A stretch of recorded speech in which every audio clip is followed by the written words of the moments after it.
Saudara-saudari, marilah kita mendengarkan renungan dengan judul Pengikut Kristus, yang berdasarkan pada Injil Markus bab 9 ayat 41.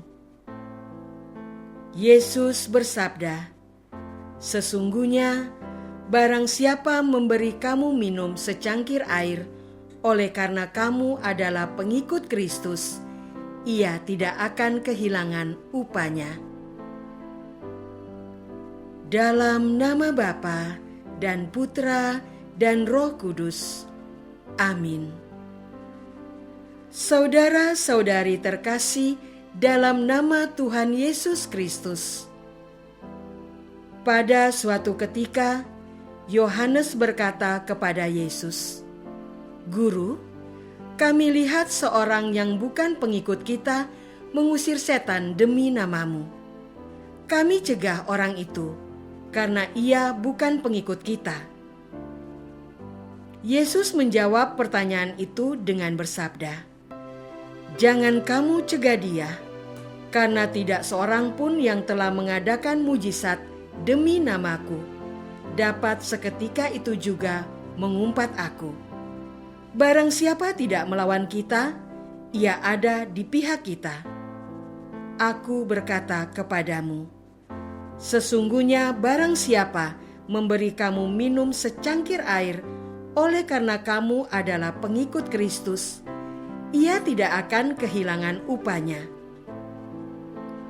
Barang siapa menyesatkan salah satu dari anak-anak kecil yang percaya ini, lebih baik baginya jika sebuah batu kilangan diikatkan pada lehernya dan dibuang ke dalam laut.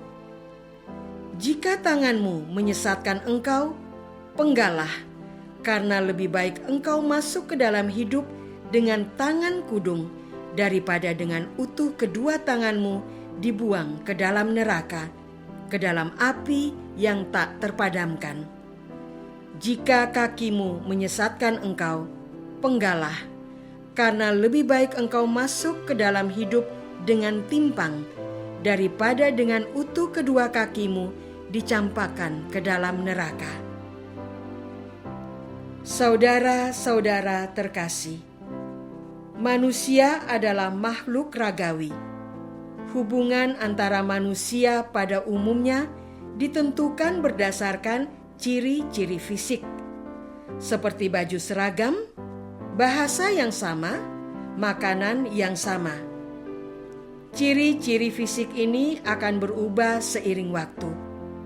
Pakaian seragam yang berlaku pada waktu tertentu akan tidak dipakai pada waktu lainnya.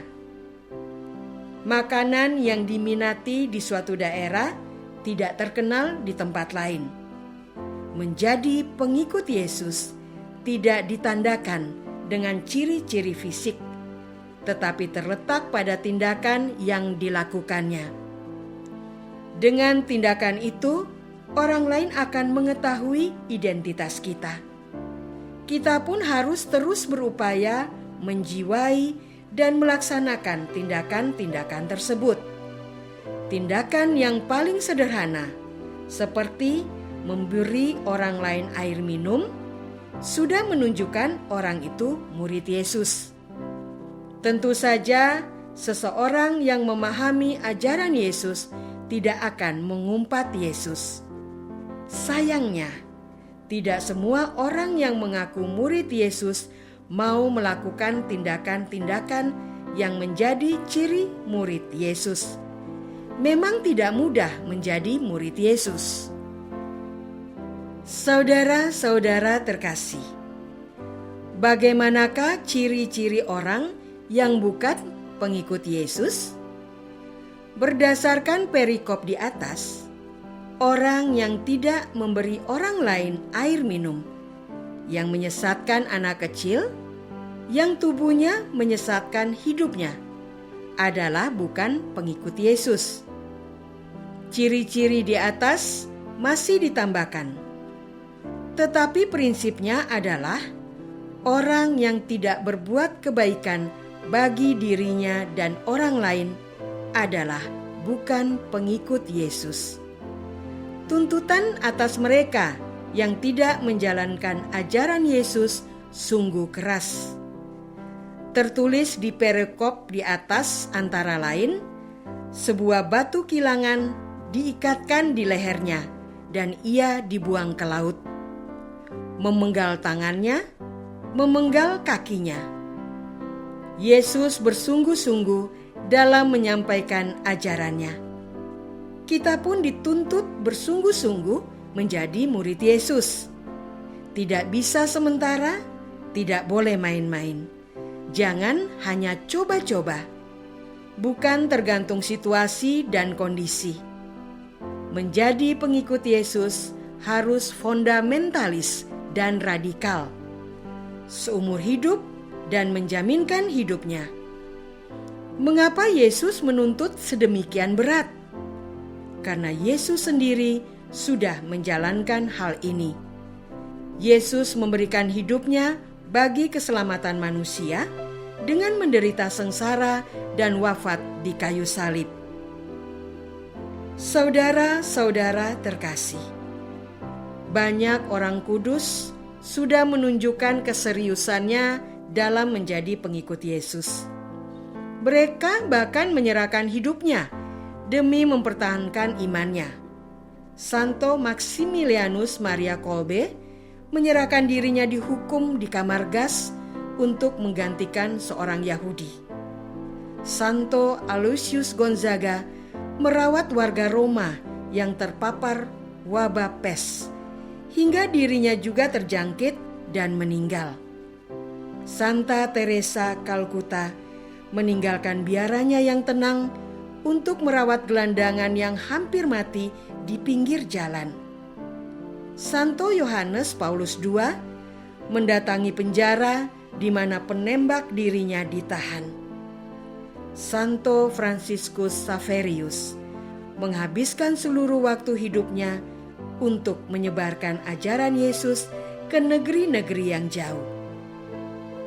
Teladan dari orang kudus masih banyak sekali, tetapi yang lebih mendasar adalah apakah hidup kita sudah mencerminkan seorang pengikut Kristus. Kita tidak dituntut untuk menjadi seorang martir, misionaris, atau seorang pekerja sosial. Hidup kita sehari-hari di tempat kerja atau di masyarakat sekitar adalah jalan untuk mewujudkan sifat seorang pengikut Kristus dengan bekerja tekun, menyelesaikan tugas dan tanggung jawabnya, dengan menciptakan kerukunan di antara masyarakat. Apakah hidup kita sudah menunjukkan sebagai pengikut Yesus? Apakah orang lain sudah mengenali kita sebagai pengikut Yesus? Marilah kita berdoa. Ya Tuhan, kami sering mengaku sebagai pengikut Yesus, tetapi kehidupan sehari-hari kami sering tidak menunjukkan sebagai murid Kristus. Kami tidak memperhatikan orang lain. Tangan dan kaki kami melakukan kejahatan. Mulut kami membuat anak-anak menangis. Ajarlah kami untuk bertobat dan sungguh hidup sesuai ajaran Yesus. Engkaulah Tuhan kami, kini dan sepanjang masa. Amin. Semoga kita semua selalu dinaungi dan dibimbing oleh berkat Allah yang Maha Kuasa, dalam nama Bapa dan Putra dan Roh Kudus. Amin.